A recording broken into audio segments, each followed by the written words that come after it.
രാവിലെ തന്നെ ഞാൻ ചേച്ചിക്കൂടും കൂടി പേരൊക്കെ കഴിച്ചുകൊണ്ടിരിക്കുകയുണ്ടോ. അപ്പോൾ ഇന്ന് നമുക്ക് പ്രോഗ്രാമുള്ള ദിവസമാണ്. അപ്പോൾ രാവിലെ തന്നെ തേക്കാമെന്ന് വിചാരിച്ചുകൊണ്ടിരുന്നതാണ്. പക്ഷേ 8ൻ്റെ പണി കിട്ടി, കറണ്ട് പോയി. തലേദിവസം തേക്കാമെന്ന് വിചാരിച്ചുകൊണ്ടിരുന്നത്. പക്ഷേ ചേച്ചിക്കൂടിനെ കിടത്തി ഉറക്കുന്നതിൻ്റെ ഇടയ്ക്ക് ഞാൻ കിടന്ന് ഉറങ്ങിപ്പോയി. അതുകൊണ്ട് രാവിലെ തന്നെ തേക്കാമെന്ന് വിചാരിച്ചത്. പക്ഷേ രാവിലെ കറണ്ട് പോയി.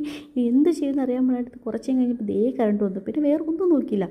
നമ്മുടെ സാരി എല്ലാം സെറ്റായിട്ട് എടുത്തുകൊണ്ട് മേളിൽ കൂടി തേച്ചാട്ടി പൊടിയൊക്കെ എടുത്ത് വെച്ചു. ഇനി കുറച്ച് കഴിയുമ്പോഴത്തേക്കും തേക്കാമെന്ന് വിചാരിച്ച് ഇനി കറണ്ട് പോയി കഴിഞ്ഞാൽ പണി കിട്ടും. റെഡിയാക്കിയതിന് ശേഷം പിന്നെ നേരെ വീട്ടിലോട്ട് പോകാൻ. അപ്പോൾ ചെക്കനെ നേരെ നമുക്ക് തറവാട്ടിലേക്ക് ആക്കണം, അമ്മയെടുത്തിട്ട്. എന്നിട്ട് വേണം നമുക്ക് പോകാൻ വേണ്ടി. അപ്പോൾ കിച്ചണിൽ ഹൗസ് വാമിങ് ഉണ്ട്. അപ്പോൾ കിച്ചണിൽ അതിന് പോയേക്കാം. അവനെ നേരെ അമ്മയെടുത്തായിട്ട് അവൻ ടാറ്റയും ബൈ ബൈ കൊടുത്തിട്ട് നേരെ നമ്മൾ വീട്ടിലോട്ട് പോകണ്ട. അപ്പോൾ ചെറിയ ലൈനിങ്ങിൻ്റെ തുണി എടുക്കാണ്ടായിരുന്നു. അപ്പോൾ അതും കടയിൽ കയറി നമ്മൾ എടുത്തു കേട്ടോ. ഇനി വേണം നമുക്ക് പോകാൻ വേണ്ടി. വീട്ടിൽ ചെന്നപ്പോഴാണെങ്കിൽ ഒരുത്തി അവിടെ നിന്ന് മൈലാഞ്ചി ഇട്ടുകൊണ്ടിരിക്കുന്നുണ്ട്. രാവിലെ മുതൽ തുടങ്ങിയതെന്ന് പറഞ്ഞ് ഇതുവരെയായിട്ടും കഴിഞ്ഞിട്ടില്ല. അവൾ താമരയുടെ മുട്ട് മാത്രമേ ആയിട്ടുള്ളൂ, താമര വിരിഞ്ഞിട്ടില്ല എന്നാണ് ആൾ പറയുന്നത്. അപ്പോൾ അതുകൊണ്ട് മണിക്കൂറുകൾ കുറേ അവിടെ താമര ഇട്ടുകൊണ്ടിരിക്കുന്നു. അടുത്ത ആൾ താമരയൊക്കെ ഇട്ട് താമര വിരിയിച്ചുകൊണ്ടിരിക്കുന്നുണ്ട്. ഒരു ഇങ്ങേറ്റം തൊട്ട് അങ്ങേയറ്റം വരെ ഇരിക്കും കേട്ടോ മൈലാഞ്ചി ഇടാൻ വേണ്ടിയിട്ട്. അപ്പോൾ നമ്മുടെ താമരമുട്ടിൻ്റെ ആൾ ഇതാണ് കേട്ടോ. ഇതുവരെയായിട്ടും താമര വിരിഞ്ഞിട്ടില്ല. എനിക്ക് കുറച്ച് കഴിയുമ്പോഴത്തേ വിരിയായിരിക്കും. ഇതിൻ്റെ ഇടയ്ക്ക് ഞാൻ ഭയങ്കര ശശി, ഞാൻ ഇതുവരെ ഇട്ടിട്ട് പോലുമില്ല. ഇനി വേണം ഇടാൻ വേണ്ടിയിട്ട്. പിന്നെ കുറച്ച് കഴിയുമ്പോൾ അബിക്കൊച്ചി എനിക്ക് ഇട്ട് തന്നു കേട്ടോ. ഇത് മറ്റേ ഇട്ട് കഴിയുമ്പോൾ പെട്ടെന്ന് ബിഗ് പി പെട്ടെന്ന് ചുമക്കണം മൈലാഞ്ചി അങ്ങോട്ടാണ്. അപ്പോൾ അതുകൊണ്ട് പിന്നെ കുറച്ച് നേരം ഇട്ടിട്ട് അതേ കഴുകി കളയാം എന്നുള്ള ധൈര്യത്തിലാണ് ഇരിക്കുന്നത്. അപ്പോൾ ഇത് കഴിഞ്ഞിട്ട് വേണം എനിക്ക് പോയി റെഡി ആവാൻ വേണ്ടിയിട്ട്. പിന്നെ കുറച്ച് നേരം അത് വെച്ചുകൊണ്ട് അവിടെ ഇരുന്നു ഫാനിൻ്റെ ചുവടിൽ. പിന്നെ അത് കഴിഞ്ഞ് പിന്നെ നേരെ നമ്മൾ റെഡി ആവാൻ വേണ്ടി പോയി. അപ്പോൾ ഇതാണ് നമ്മുടെ അബിക്കൊച്ചി. പിന്നെ ഫൈനൽ ഇതാണ് കേട്ടോ. നമ്മളെല്ലാം സെറ്റ് ചെയ്ത് ഓക്കെ ആക്കി വന്നിട്ടുണ്ട്.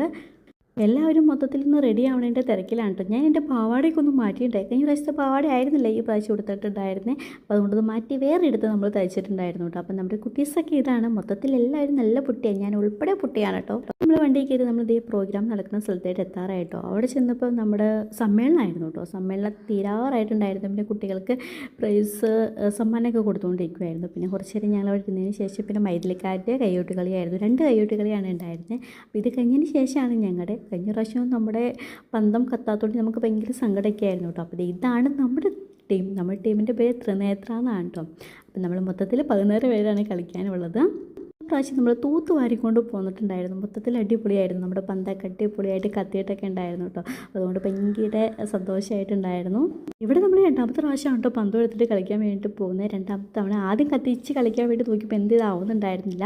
അപ്പോൾ അതുകൊണ്ട് പിന്നെ ഞങ്ങൾ കത്തിച്ചില്ല കേട്ടോ. 2ാമത് സെറ്റ് ചെയ്തപ്പോൾ അടിപൊളിയായിട്ട് നമ്മൾ കളിക്കാൻ പറ്റിയിട്ടുണ്ടായിരുന്നു. എല്ലാവരും അടിപൊളിയായിട്ട് ഇഷ്ടമായിട്ടായിരുന്നു. ഭയങ്കര കയ്യടിയൊക്കെ ആയിരുന്നു.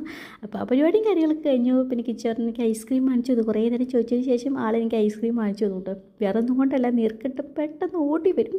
പിന്നെ സാരില പൊട്ടെന്നൊക്കെ പറഞ്ഞ് എനിക്ക് വാങ്ങിച്ചു തന്ന് ഞാൻ കിച്ചോനെ പിന്നെ നേരെ വീട്ടിലോട്ട് പോയി. വീട്ടിൽ ചെന്ന് അടിച്ച് നനച്ചൊന്ന് കുളിച്ചു. നമ്മുടെ ഓർണമെൻറ്റ്സും കാര്യങ്ങളൊക്കെ കൂട്ടി വെച്ചപ്പോൾ സമാധാനം. പിന്നെ കിച്ചോനേക്ക് കപ്പ് ബിരിയാണി വാങ്ങിച്ചു തന്നു.